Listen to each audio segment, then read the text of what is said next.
6 दिसंबर 1956 की वो रात जब बाबा साहेब ने बुद्ध और उनके धम्म नामक अपनी किताब को आखिरी मोड़ दिया और वो अपने बिस्तर पर हमेशा के लिए गहरी नींद सो गए।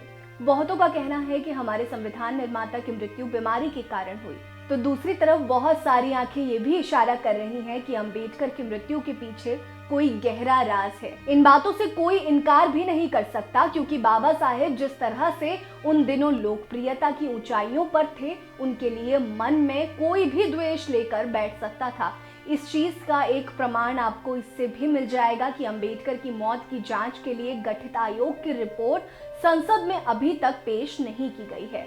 आइए आज के हमारे इस वीडियो में बाबा साहेब की मौत से जुड़ी कुछ जानकारियों पर ध्यान देते हैं, जिस कारण अंबेडकर की मौत के पीछे से किसी साजिश की बू आती है। नमस्कार, मैं हूं आपके साथ रीटा और आप देख रहे हैं भीमसेना। हमारे देश के संविधान निर्माता बाबा साहेब डॉक्टर भीमराव अंबेडकर की शख्सियत ही कुछ ऐसी थी कि गलत करने वाले उनके सामने थोड़ा सहम ही जाते थे। जीवन के अंतिम क्षणों तक उन्होंने दूसरों को न्याय दिलाने के लिए संघर्ष किया। उस समय तक बाबा साहेब का व्यक्तित्व इतना बड़ा हो चुका था कि उनके न्यायपूर्ण तरीके से काम करने की आदत के कारण और लोगों को बहुत सारी तकलीफों का सामना करना पड़ता था। इन्हीं सब बातों से जुड़ी आज हम डॉक्टर अंबेडकर के मौत के पीछे के कुछ काले अध्याय के बारे में जानने की कोशिश करेंगे। हाँ, लेकिन एक बात मैं आपको पहले ही क्लियर कर दूं कि इन सब बातों का अभी तक कोई आधिकारिक तथ्य मौजूद नहीं है। ये सारी बातें अंबेडकर की मौत के पीछे के डिफरेंट एंगल्स हैं, जो कहीं ना कहीं लोगों द्वारा की जा चुकी हैं। सबसे पहला डाउट यानी कि संदेह ये है कि हिंदू दलितों का बौद्ध धर्म में धर्मांतरण। मृत्यु के ठीक पहले अंबेडकर का ये काम बाबा साहेब की मृत्यु का एक और रहस्य बन गया। साल 1956 में 6 लाख से अधिक लोगों ने अंबेडकर के साथ हिंदू धर्म से बौद्ध धर्म में परिवर्तन कर लिया। इस कारण एक कयास ये भी लगाया जाता है कि क्या बाबा साहेब के इस बड़े पैमाने पर धर्म परिवर्तन करने के कारण हिंदू कांग्रेस के नेता हिंदू धर्म के भविष्य को लेकर भयभीत हो गए थे। अंबेडकर की मौत के पीछे दूसरा संशय ये भी लगाया जाता है कि उस समय नेपाल के संविधान का मसौदा तैयार हो रहा था और बाबा साहेब को इसके लिए निमंत्रण भी दिया गया था। इससे मन में ये भी संदेह आता है कि क्या इससे नेपाल के ब्राह्मण डर गए थे कि जैसे अंबेडकर ने भारत के बहुजन समाज को धर्म परिवर्तन के लिए जागृत किया, वैसे ही नेपाल के दलित ना जागरूक हो जाएं।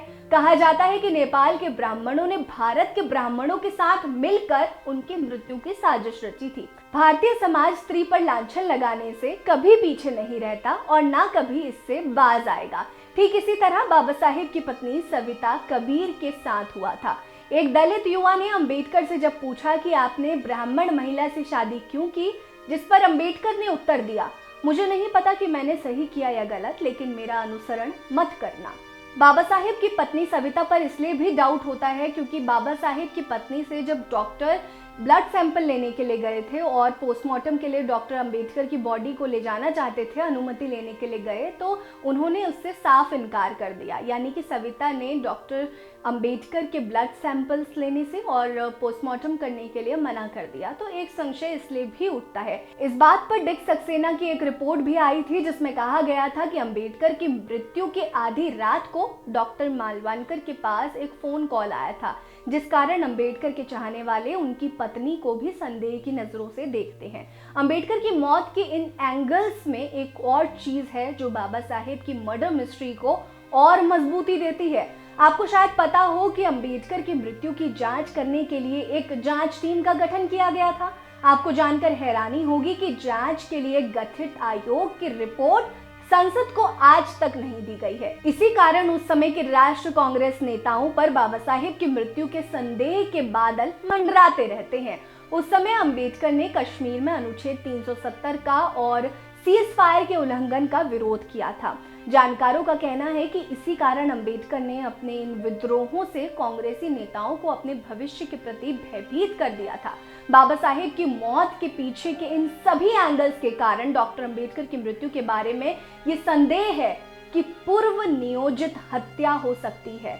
बिना आधिकारिक तथ्य के इस निर्णय पर तुरंत पहुंच जाना कि अंबेडकर की मृत्यु एक षड्यंत्र थी या प्राकृतिक मृत्यु सही नहीं होगा, लेकिन इस बात में कोई संदेह नहीं हो सकता कि वो आज भी भारतीयों के दिलों में जिंदा है। आप हमें कमेंट सेक्शन में कमेंट करके जरूर बताइएगा कि अंबेडकर की मृत्यु पर आपकी क्या राय है। क्या ये पूर्व नियोजित हत्या थी या फिर प्राकृतिक मृत्यु थी? हमें जरूर बताइएगा। बने रहिए हमारे साथ। नमस्कार।